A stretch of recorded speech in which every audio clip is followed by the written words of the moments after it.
A rough night for Anthony Brown and the Boston College Eagles. My name is Mike Petralia for CLNS Media inside Alumni Stadium. The BC Eagles came in ranked 17th in the country, and they thought they had the chance to upset number 2 ranked and unbeaten Clemson and pull off the shocking upset on the national stage. It was not meant to be here on Saturday night. Clemson walks away with a 27-7 victory, but the big story after the game, the condition of starting quarterback Anthony Brown.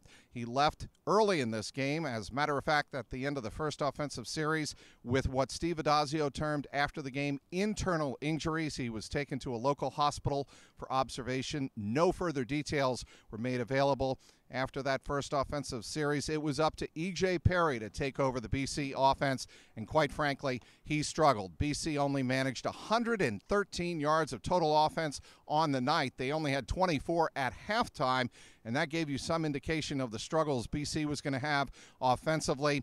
The only score of the night for BC came on a 74-yard punt return by Michael Walker that actually gave BC a 7-3 lead in the first quarter, but Clemson answered immediately with Trevor Lawrence responding with a 75-yard offensive scoring drive of his own, finding his tight end in the back of the end zone on 4th and 2 from the 2-yard line, and Clemson would not trail after that point in the game. The Boston College defense certainly held the Eagles in the game for as long as they could, but in the end, it was Amari Rogers' 58-yard punt return midway through the fourth quarter that put this game away and gave Clemson its 27-7 lead, a lead that would not change for the remaining 10 minutes of the contest.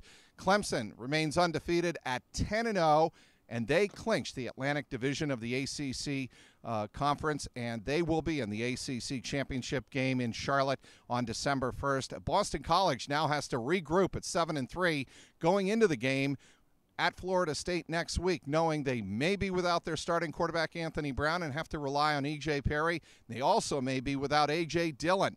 The star running back was held to just 39 yards on 16 carries here on Saturday night, and he left with a lower body injury.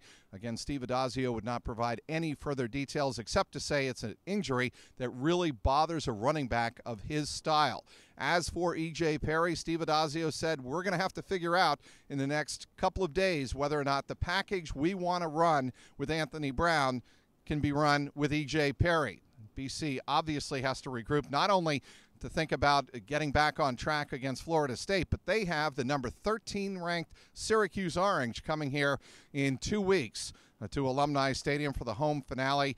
Boston College's prospects for going to a major bowl may have taken a major hit here on Saturday night. Again, the big story is the injury to starting quarterback Anthony Brown. He left early in the first quarter with what Steve Addazio termed internal injuries. No further details were made available after the game. A crushing loss for the BC Eagles, kind of a downer. They fall to the Clemson Tigers by a score of 27-7. We'll have you covered on CLNS Media.